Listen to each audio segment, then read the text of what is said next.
Good day. Here are today's top stories from the Pna Headlines. President Ferdinand R. Marcos Jr. is optimistic with the improved relations between the Philippines and Colombia, Cambodia, and Ukraine with the help of the new ambassadors of the three nations. The President received the credentials of Ambassadors Edgar Rodrigo Rojas Garavito of Colombia, Sin Sariam of Cambodia, and Yulia Alexandrivna Fediv of Ukraine in separate ceremonies at Malacañang Palace in Manila on Tuesday. In his meeting with Ambassador Rojas Garavito, Marcos expressed belief that the Philippines and Colombia can explore other sectors and strengthen and deepen their relations. In response, Rojas Garavito cited how Colombia and the Philippines both aspire for lasting peace and development. Meanwhile, Marcos acknowledged the strong foundation between the Philippines and Cambodia and hoped to strengthen their bilateral ties. Ambassador Sin assured Marcos of his commitment to further enhance cooperation between Manila and Phnom Penh. Marcos also reaffirmed the Philippines' unwavering support for efforts to bring just and lasting peace in Ukraine. For her part, Fediv vowed to help on collective efforts that promote peace, prosperity, and mutual respect across borders. The government has brought back home a total of 30 Filipinos who are victims of human trafficking in Myanmar. The 30 Filipinos arrived at the Ninoy Aquino International Airport Terminal 1 in Pasay City on Tuesday aboard Philippine Airlines Flight PR0733.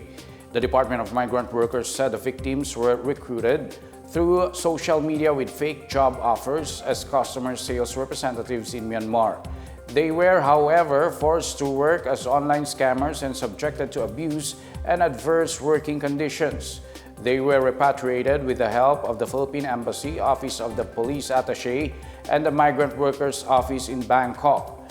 Aside from the DMW, a whole of government team welcomed the victims to provide immediate assistance, including psychosocial services, financial, and legal aid.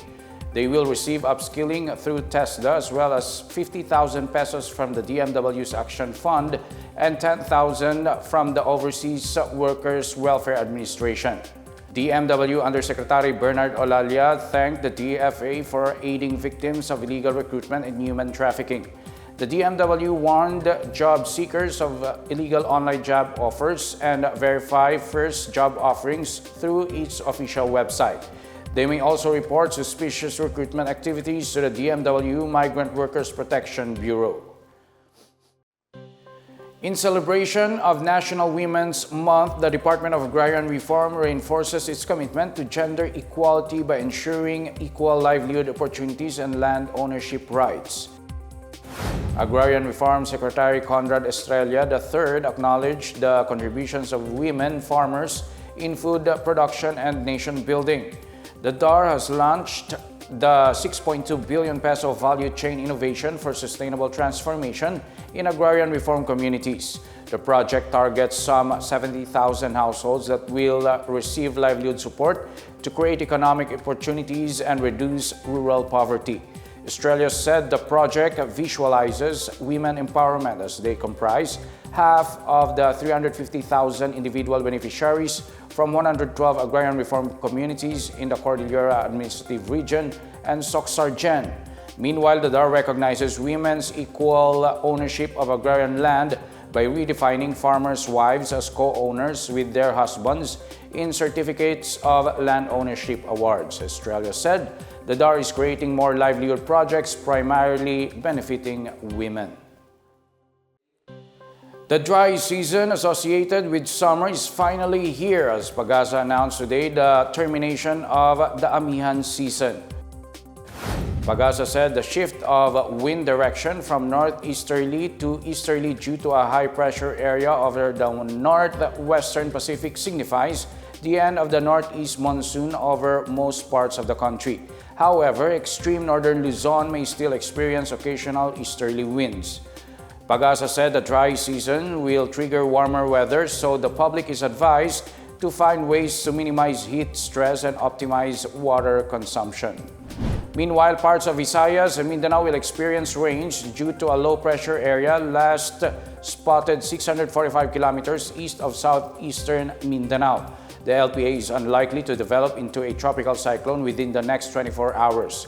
However, it will cause scattered rains and thunderstorms over central and eastern Visayas, Caraga, Davao Region, and Siquijor.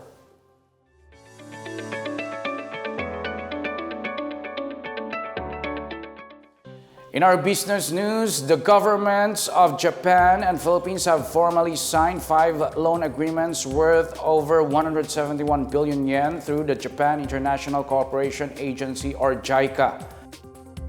JICA announced the finalization of the agreements during the 15th High-Level Joint Committee meeting on Infrastructure Development and Economic Cooperation on March 24. These include a 46.3 billion yen loan for the Davao City Bypass Construction Project Phase 3, the Pasig Marikina River Channel Improvement Project Phase 4 worth 45.7 billion yen, the Cavite Industrial Area Flood Risk Management Project 2 worth 14.4 billion yen, the Climate Change Action Program, SAB Program 2, which will receive 35 billion yen, and Build Universal Healthcare Program, SAB Program 2, with a loan of 30 billion yen. JICA said the Philippines remains Japan's top recipient of official development assistance for infrastructure and development.